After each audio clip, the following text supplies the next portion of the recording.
Good morning, everyone. Thank you for attending today's Lunch and Learn.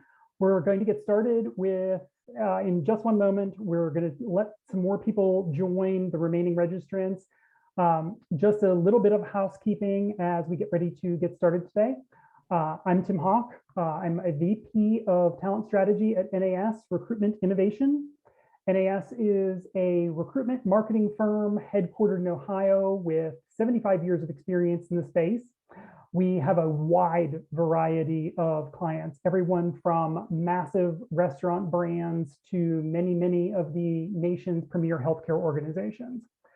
My analogy, more or less, for our group and what we do is the show Mad Men that focused on consumer advertising.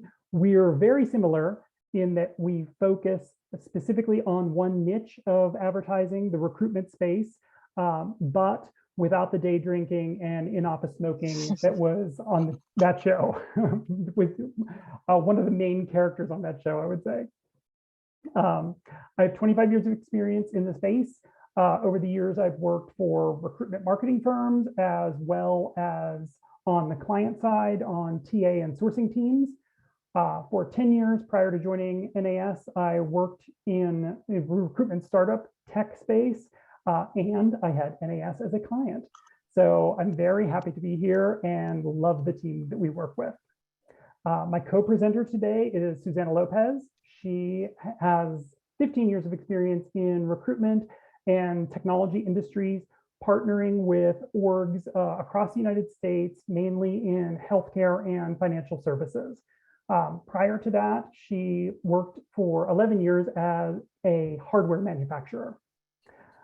NAS predominantly focuses on three main elements: storytelling or brand, technology, and that ends up being our proprietary Activate career site infrastructure, which empowers client ATSs to deliver better candidate experience. And finally, strategy.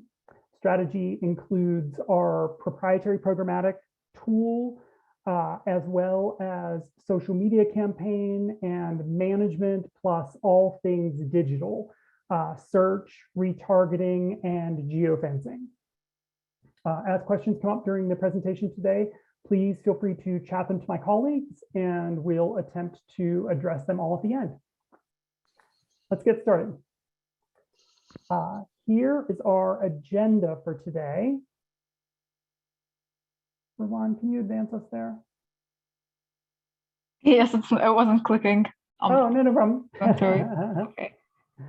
Rawan is doing my Vanna White turning today because I can't concentrate on two things at once. So our agenda is pretty aggressive for today. We have 30 minutes, but Susanna and I both talk very fast, so I think we're all set. The agenda boils down to statistics, what job seekers are looking for, and what you can control, as well as what we're seeing successful teams doing in this space. Slide. I will jump into our first collection of statistics. They were shared with us, shared to us by LinkedIn.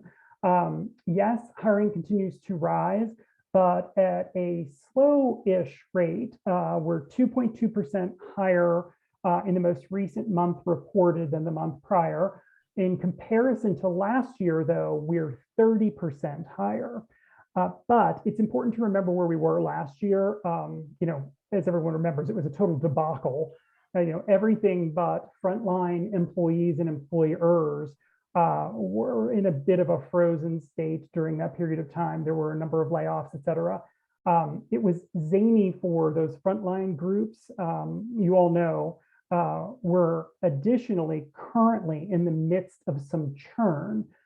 As fast as TA organizations are able to bring people in the front door, other current employees are resigning and heading out the back. So later on, we have some helpful hints on how to sort of segue that and minimize it. Slide.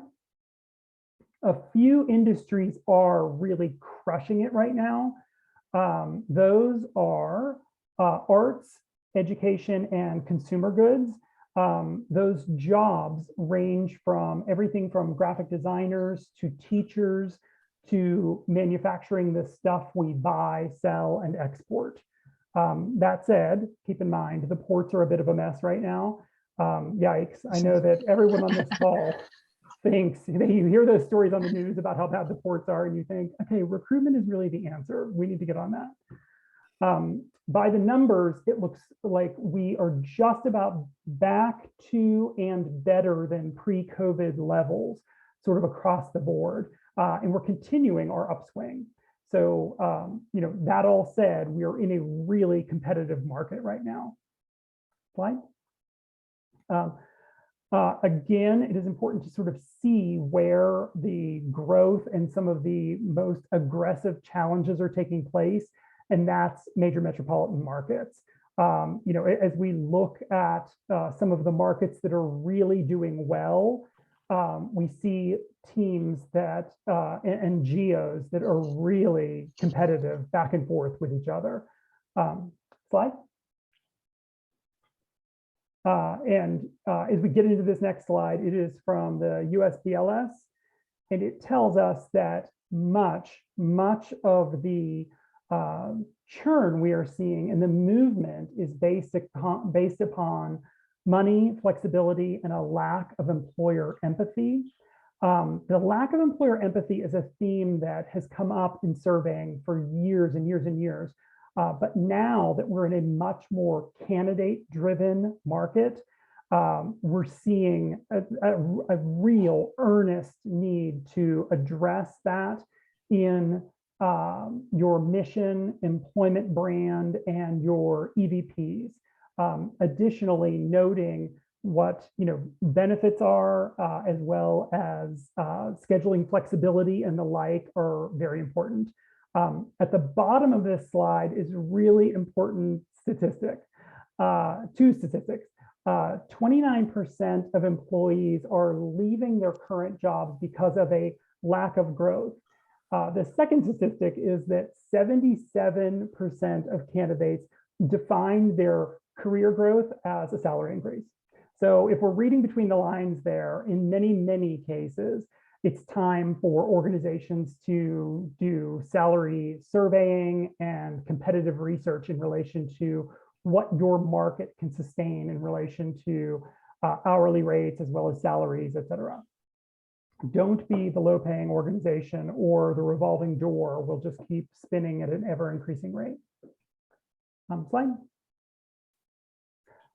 Laggards and leaders. The laggards are organizations that are falling behind. Leaders in the TA space have some huge differences from those groups. These are really not a shock to us within this industry, but it's important to point out sort of what the leaders are focusing their priorities on. The leaders in the space are more than 3 times as likely to be tracking their DEIB successes.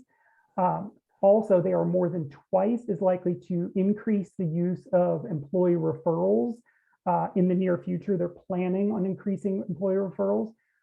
They are also more than twice as likely to be using programmatic advertising currently. They are also more than twice as likely to be tracking ROI for their TA teams. And they're proud of their TA accomplishments. They say that their talent is terrific. They say that they're using sourcing tech and have recruitment marketing systems in place. They leverage talent and skills tech, which I'm assuming from the survey is implying that they are using that for screening technologies. And they say that they are highly prioritizing hiring and measuring both time to hire as well as time to fill. So these leader trends are definitely a to-do list. They're more or less a shopping list as well. If you haven't already got started taking advantage of some of those options, you have to think, what are you waiting for at this point? Okay, everyone get your take a poll finger ready. Hands on mouses, hands on trackpads. Here's a poll to illustrate just where our attendees are prioritizing and sort of what they are focusing on as a challenge within the space right now. So let's see sort of how those numbers come in. I'll give that just a minute.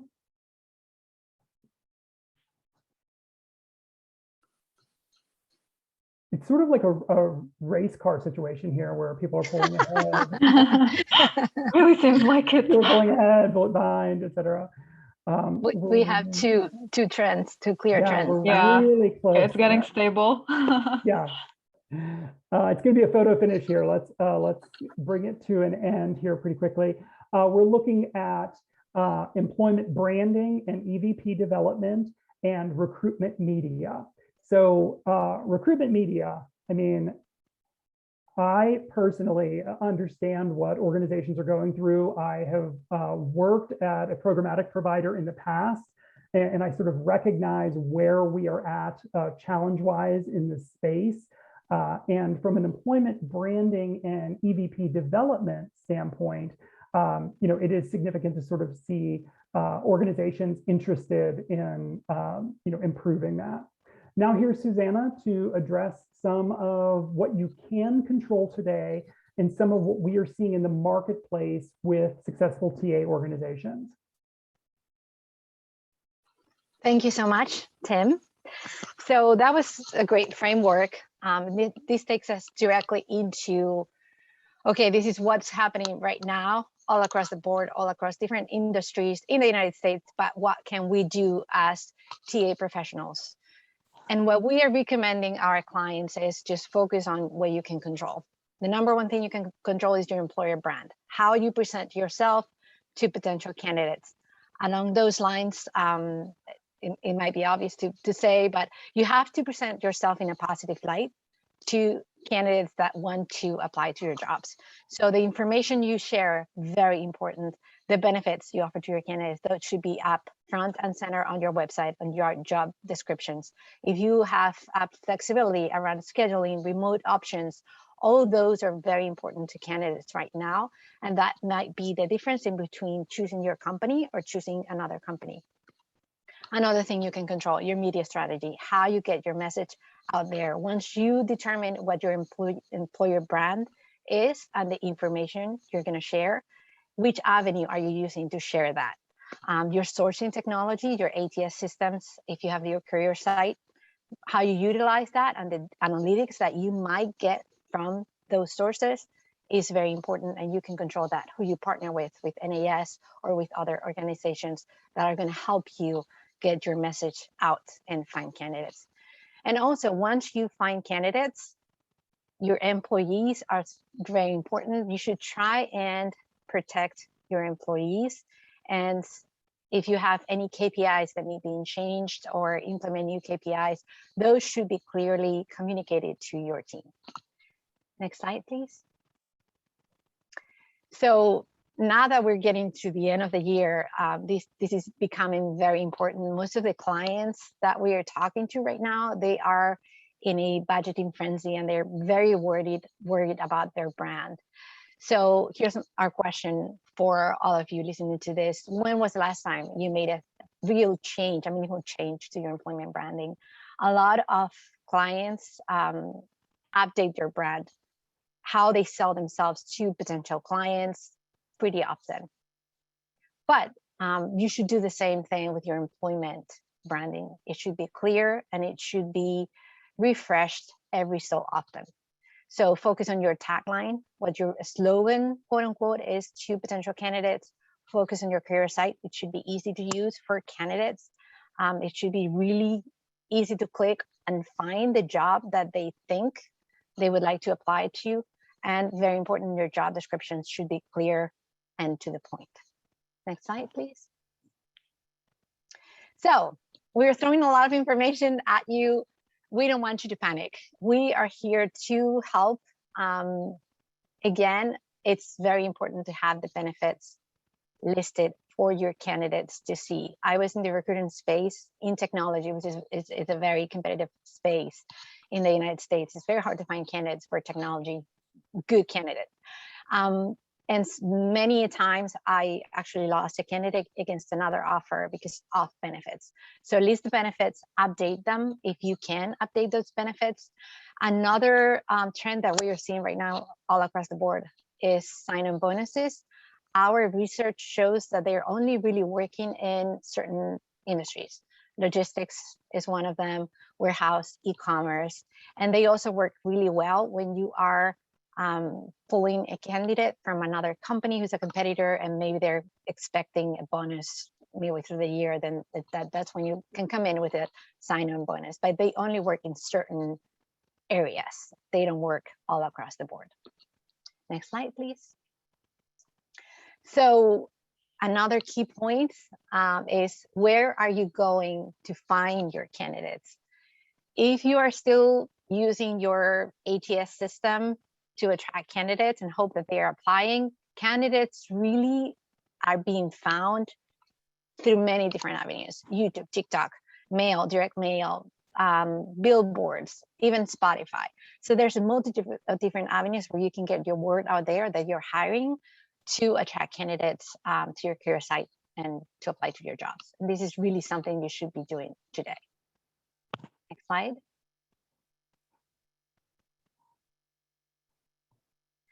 So Tim spoke before about programmatic. Hopefully, people attending this webinar are doing a little bit of this, if not a lot of programmatic. And this NAS can help you with this. But programmatic is key. You can retarget, you can geofence, you can do Google Ads, you can improve your SEO. Our activated software platform actually helps with SEO. And you should also focus very much on social media.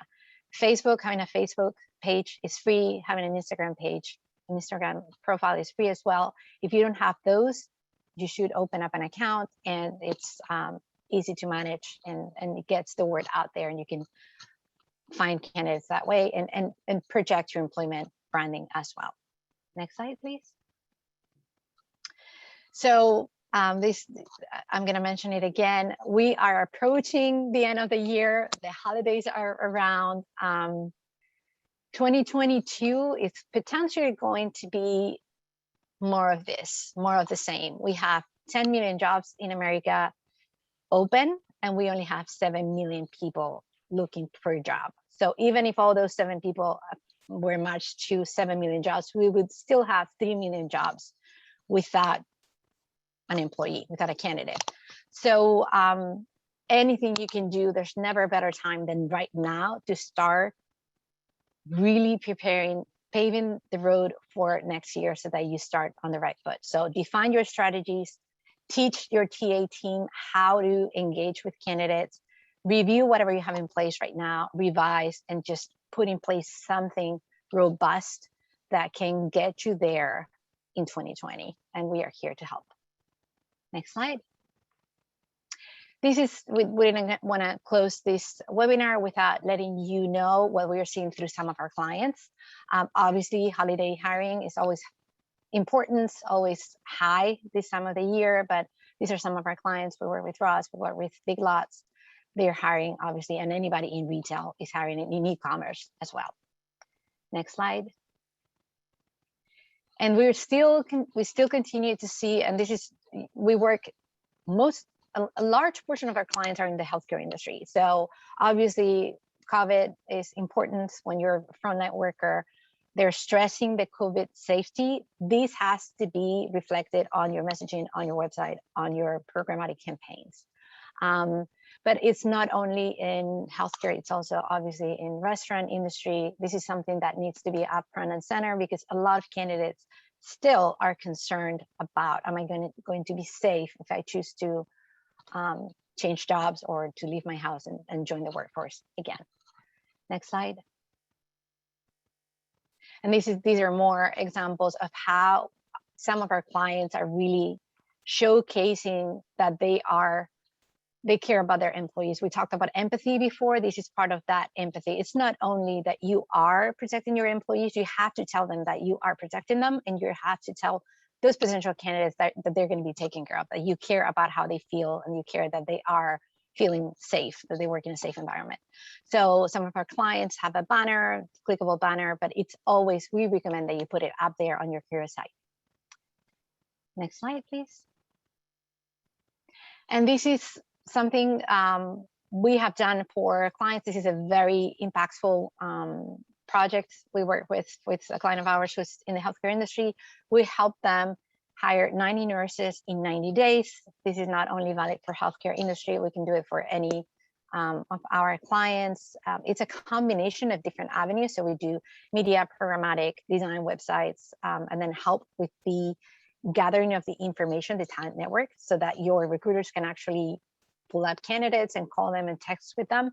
But the number speaks in and of itself. I mean, it's self-explanatory. In less than 60 days, we delivered 90 hires, and those are the more than 8 million impressions, and then almost 30,000 page views. So it was a very, very successful campaign. We can do this for any of our clients. Next slide, please. So you can schedule with us a consultation, and Tim is going to take this. Sure. So, well, a couple questions first. Let's jump into the questions, and then I'll jump back to the option here at the end for the people that have attended today. I have two questions I can see. I'm hoping that Ravon will help us with any that I'm not seeing immediately. Yeah, I got a few questions in, and there are a few questions that came in the chat as well. Okay.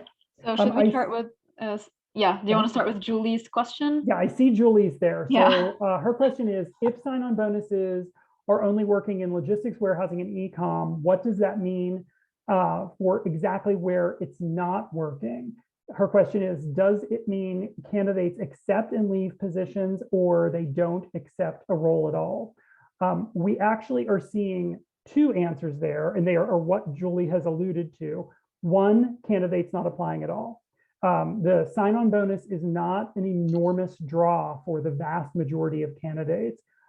We are seeing some incredible numbers offered within the healthcare space, and it's really not moving the needle as dramatically as you would anticipate.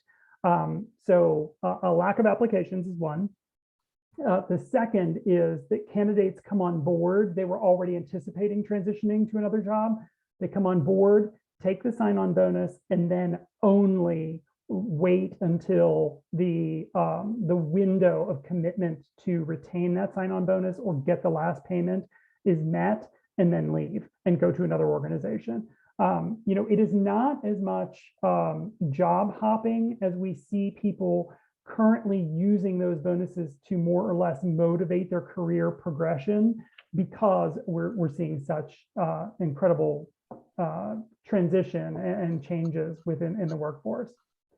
And then over on the other area, I see some questions there too. Let me see real quick. Charles asks, how is education crushing it? And my response, my impression of how education is changing and why education has jumped so much within hiring is that we were suffering from some dual challenges therein. One, COVID. COVID pushed a lot of older teachers out of the market that didn't want to risk health and the challenges therein, didn't want to adopt the technologies of hybrid teaching during that whole challenge. So we had people that left during that. Then we also had the baby boom generation was on a bubble of retirement. Some were considering retirement, some were waiting, et cetera. And during that period of time, we found, during the COVID crisis, we found people waiting it out, and then at the end of COVID, retiring, officially taking their retirement and leaving education. So now we are seeing education tick up as a hiring option and become incredibly competitive. Substitute teachers are in great demand, teachers are in great demand. And then within education, there is an entire realm of the likes of, a speech pathologist, for example. Those types of roles are very difficult to find and fill right now. So I see Mary says, for campaign analysis and evaluation, is that only for employers who use your website? Oh, no. So sorry, we're jumping ahead a little bit to what our offer is. So the offer for our webinar attendees today is if you reach out to us, Susanna and I are both easily found on the internet, and we'll share our email addresses here in a minute. We offer a 30-minute competitive assessment. So we go through and review sort of what your brand is in the space, what your site improvements could be, all those types of things. And then if you're willing to give us 2 organizations that you are competing against or you're feeling challenged by in the space, we will also compare and contrast to those. So it's sort of an easy no-brainer. I could talk endlessly about the industry, and I love having live comparisons to be able to share with people. And Susanna is the same. She enjoys it just as much as I do. And we have another colleague who many of you in the industry know, Matt Adams, and Matt loves just as much to be talking about the space. And we will sort of, if you reach out to us, we will reach back out to you and schedule those. Let me see, there's one new message here.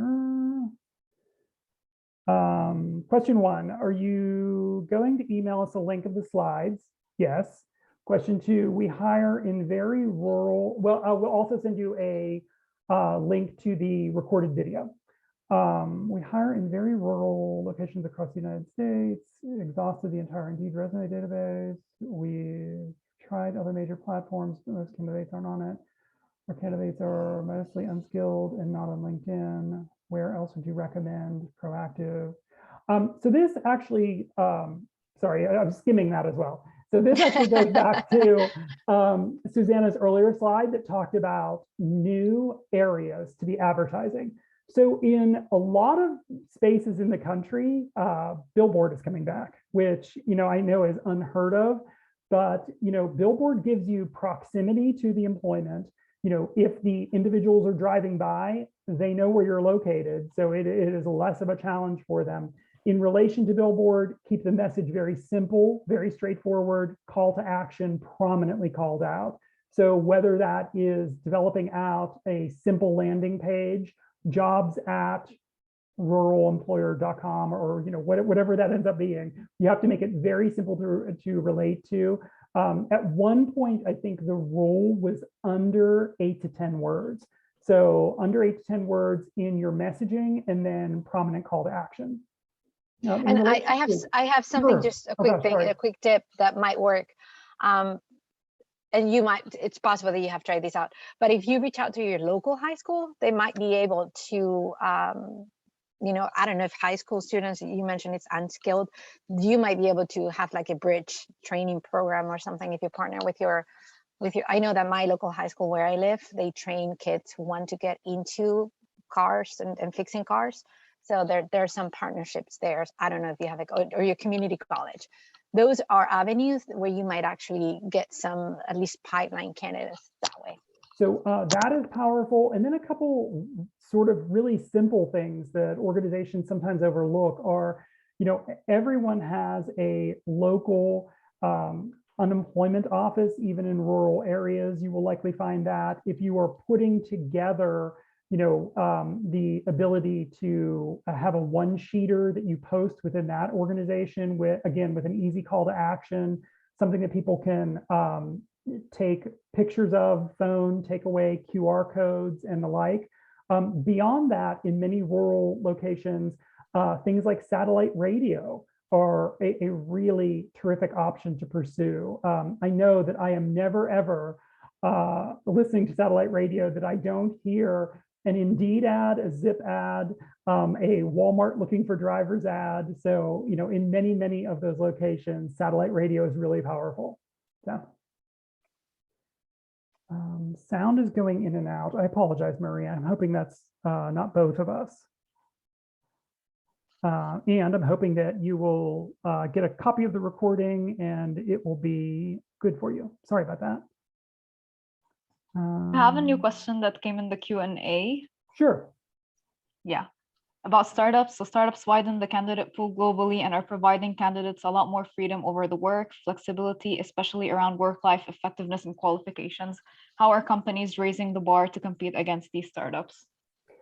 In many, many case scenarios, this reverts back to the AppCast study that Susanna quoted. And I think that, being very upfront in your job description or immediately within the application process about, is this going to be an office job? Is this going to be a remote job? Is this going to be hybrid? What is expected of hybrid employees, et cetera? All of those kinds of things are going to be very, very important moving forward. I mean, it is a total change of the way organizations used to do job postings. It is get those important bullets out there that you anticipate candidates are currently interested in. In many, many case scenarios, I suggest that people talk to the individuals in their organization who currently hold those roles and ask them, in this ad, if you are reading this ad, you're proofing it for us, what would you move around? What would you make a priority? What would be the biggest call out for you in relation to taking this job? In many cases, it is that remote opportunity. In many cases, it is, the want of hybrid, et cetera. I hope that helps. Sorry, I'm looking. Mary has asked us, what are you seeing around successful ways to recruit software engineers given the very low unemployment rate? I will revert back to that. We all have to rethink our priorities. For a software engineer, is it necessary that that individual come into the office every day? Is it necessary that that person live in one of the highest cost of living cities in the United States? We are seeing a migration out of San Francisco as more and more tech organizations are allowing people not to work from the office, work from outside the office full time. I live in Southern California, and we are seeing a real estate revolution with people moving from San Francisco here to rural Southern California so that they can work. And the vast majority of those individuals are within tech and within the software realm. So getting those bullets out there and letting people know ahead of time. I would suggest if the job is allowed to be remote, you put that in the title: remote opportunity, live anywhere, et cetera. Granted that live anywhere in many case scenarios from a tax situation has some of its own challenges here in the United States, but it's important to put that information forward right away and let the candidate make the choice in that case scenario. Another thing, I actually recruited in the technology space for a number of years. One other thing that I saw clients implement very effectively is partnering a more senior software developer with maybe someone more junior and try and teach them well on the job. I mean, it requires effort and supervision, but try to fill in those gaps that you might have. Software engineer is something with technology is constantly advancing. So it's a good idea to have a succession plan in place and have your senior engineers constantly training the new ones that are coming in. Rowan, could you advance slides so that people will have our contact information as we sort of field a couple more questions here? I see we've run over, and that was not my goal by any means, but again, I could talk about this sort of ongoing. Looking. In a field where the majority of employees are direct care and we cannot offer remote work flexibility, do you see any successes other than signing bonuses and benefits, highlight, et cetera?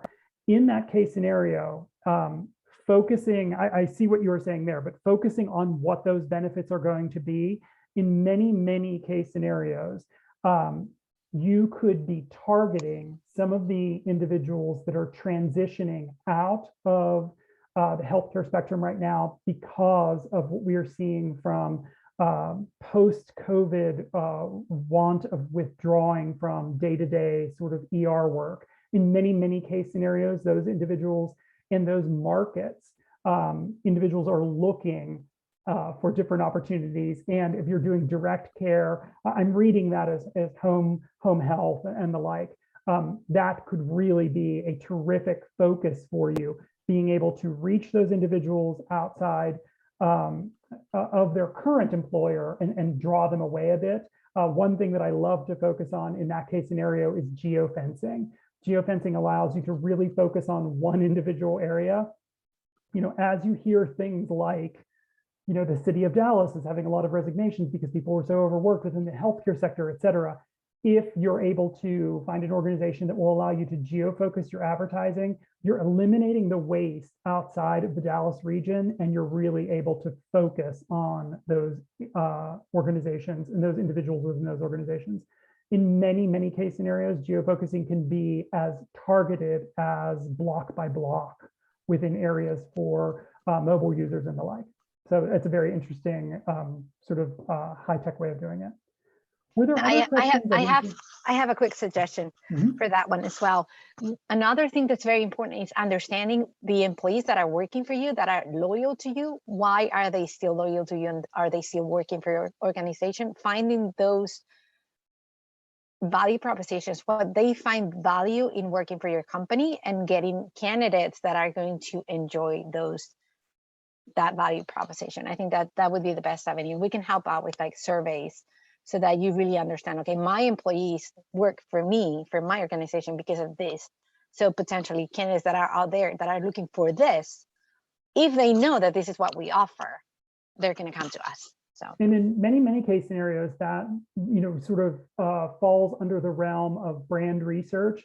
No organization does brand research, surveying, focus groups, and the like to discover why your employees are staying, what made them choose your organization, recent hires, et cetera.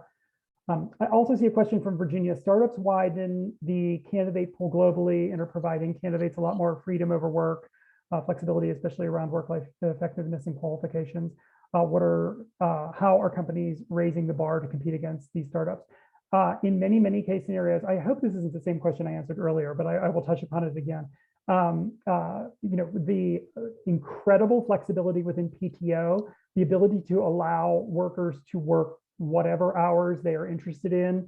In some case scenarios, individuals that are night owls want to put in their time during the evening and sleep late into the day, et cetera. I know that personally, I've worked with a lot of tech organizations where we've had that. And we've had individuals that want to take extended vacations, not really vacation as much as sort of that mobile work option outside the United States, 3 days on at a beach location, 2 days off, 3 days on, whatever it takes for them to get their work done and provide the flexibility that they are looking for.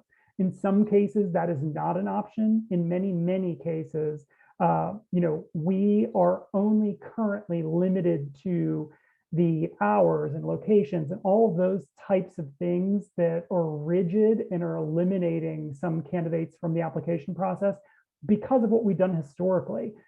If COVID has shown us anything, it is we really all need to be revisiting some of our rules and why we have those in place, what we are allowed to be much more flexible about, et cetera. So, do you see any additional questions I haven't touched upon, Rowan? Yes, there's one question from Ashley about recruiting therapists and psychiatrists for remote work. She's having trouble reaching clinicians that are open to on-demand crisis work that requires overnight and weekend hours. Most of them are looking to move to telehealth and want to get away from exhausting hours. Any suggestions? Well, I will address this too, but this is one of those niches wherein the industry has really not backfilled with education as much as we may have seen in the past. So there right now is a bit of a dip in the availability of candidates and individuals to fill those roles. I mean, telehealth is sort of the wave of the future right now that we are seeing sort of proven out by COVID. But I do think that in many, many case scenarios, you could be finding individuals willing to schedule share, and take smaller increments of time, or in relation to those overnight hours, those are a challenge in and of themselves. And based upon that, finding individuals that advertising for individuals that are interested in those overnight hours and putting out immediately that is going to be what you're targeting once employed is important. That way you're not wasting anyone's time, effort, energy in the process. You're not getting 3, 4 interviews in when they realize they're going to be on the overnight shift and not interested.